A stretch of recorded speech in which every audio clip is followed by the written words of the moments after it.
Good evening, humans. TyrannosaurusMoth here, and tonight we're taking a look at the Dinosaurs Baby Sinclair figure from NECA. Let's do this. Aesthetically speaking, this figure looks incredible, and yeah, it just kind of looks like exactly what it should. You know, NECA's done insane jobs with their sculpting and paint, and here just really exemplifies that. I mean, we can see all the shading in the face, the pretty much perfect shade of purple for the eyes, just the shading all around there, the markings here on the back of the head, the wrinkles in the clothing, and a diaper, just pretty much perfectly done. Oh, I apparently do have a bit of paint rub here on the side. That's a little bit unfortunate, but you know, could be worse. And we have all the nails painted here as well. It's just really good work. Just, man, this is insane. It looks exactly as it should. Proportions are pretty much perfect. We didn't get the tail here. So just really, really nice work going on. And yeah, it's pretty much all you need, because yeah, that's aesthetics. We get an absolutely insane number of accessories. So let's jump right in. First off, we're actually gonna start off with the high chair, and beautifully done here. You know, just colored plastic with the light gray and the dark gray / black here, but some very nice texture work going on here. As you can see, very much looks like it was carved out of stone. Very much the intent, and yeah, just beautifully done. Also worth noting that the tray comes out. That makes it easier to get Baby Sinclair into position. As you can see, there's some kind of little peg holes and stuff like that, so that seats very, very nicely. So there is that. Then we get two different head sculpts.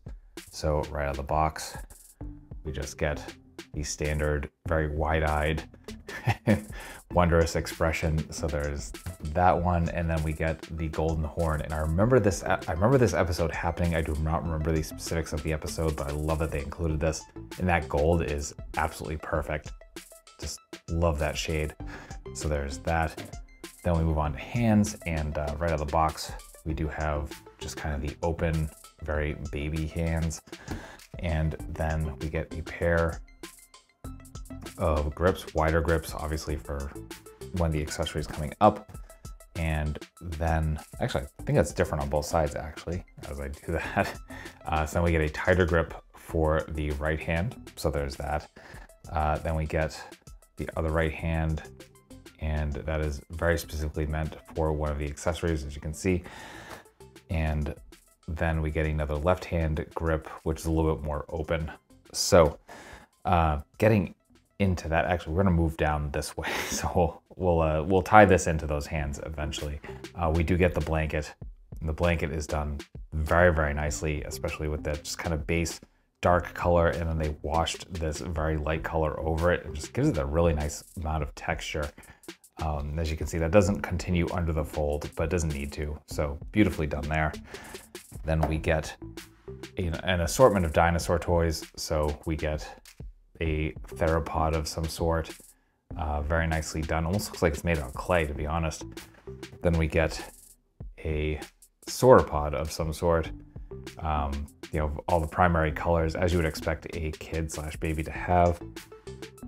Then we get my favorite, the Ankylosaurus, and perfect shade of purple, and that like kind of blue teal on top of it with the yellow just pops so beautifully. Love that. Then we get George the Hippo to complete the toys, and again, excellent sculpt, great paint. Really kind of like the extra like yellow kind of wash over it, just kind of give it some more depth, and yeah, works really well. Then moving on, we get to, I guess, cookware. So we do have the wooden spoon, and that very particular grip we saw for the right hand is for this, obviously. So that kind of just slots in there. Then we get a frying pan. Again, not to mama, that whole thing. But really nicely done. I love actually the paint job they did here. Just that right amount of metallicness to kind of give it the look of a non-stick pan. Beautifully done. And just kind of plain handle with that sort of kind of dark gold. Then we get, moving on, the caveman cookie. So basically a gingerbread man. Just, you know, you get some spiky hair there, and some nice white details.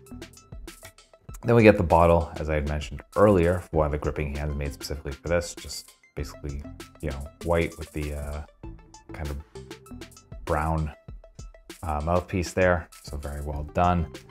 Then we get the slingshot, and nicely done here with the wood grain and, you know, a little bit of the kind of cream straps, and then the, you know, piece here that the launching item would go into. Then we get a bat here, just, you know, very basic looking bat with some nicely sculpted wraps. Then we get a bowl, good details there on the side, just kind of this like nice blue color, a little bit of gloss on the inside, matte on the outside. Actually, that's a really nice touch as well. Then we get the TV remote, lovingly done, especially for that era. So really nice bright silver and just kind of very basic buttons. Finally, we have the cookie creature, and I vaguely remember this from the show. Nightmare material in the best way from Jim Henson's studio. So that will do it for accessories.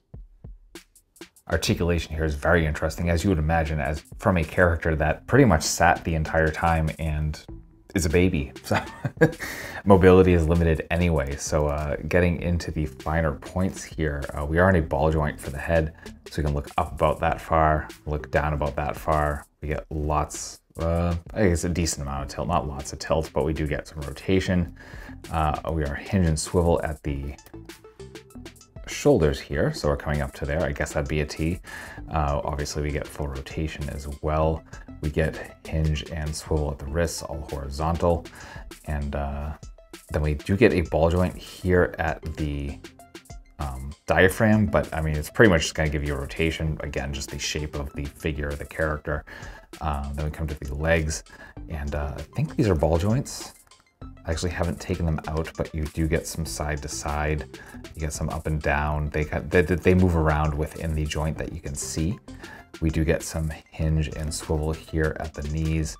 So you come down about that far, can fully straighten out. Then hinge and swivel at the feet. So that's our point. That's our forward. We can get rocker here, which is insane because we don't really need it. And then finally we get the tail, which is on a ball joint. So that's going all around. Oh, you can see that ball joint. It's a barbell joint to be specific. So yeah, so you get that. So we get up, we get down, we get side to side. It's not bendy, so you're not gonna really kind of get really anywhere else, but that's about it. So that will do it for articulation. Getting into size comparisons, here they are with some other NECA figures. With some Hasbro and some Mattel. With some imports. With some monsters. Finally, with an articulated Icon's Oni and yours truly in human form as a Valorverse Action Force figure. So my final thoughts on the Dinosaurs Baby Sinclair figure from NECA is that this is a really fun figure. You know, obviously not the most articulated thing in the world, but I mean, it's not expected to be. It's both baby, just the character design, etc. Mostly it's going to be sitting in the high chair, you know, the usual. But they more than make up for that with the sheer just volume of accessories they threw onto this thing, which were just absolutely beautiful. So highly recommend it. Certainly if you're a fan of the Dinosaurs show. If you're going to be collecting this whole line, you can't not have baby, obviously. So yeah, just definitely recommend it. So if you are interested, it's showing up in stores actually. I've definitely seen it in Targets. I'm sure it's showing up in Walmarts and various places. So yeah, definitely keep your eyes out. But beyond that, it's definitely available on various online shops as well. So I'll have a link or two in the description if you're interested in going that route. So that being said, I hope you join me once again because I do multiple reviews a week of action figures related to tokusatsu, dinosaurs, of course, monsters, pro wrestling, and more. So if any of that appeals to you, come on back. Let's talk some more toys. Let's escape the world for a while. But ultimately, I just hope you're well. I hope that all of your toy dreams come true. And most importantly, I hope that you and yours stay weird, simians.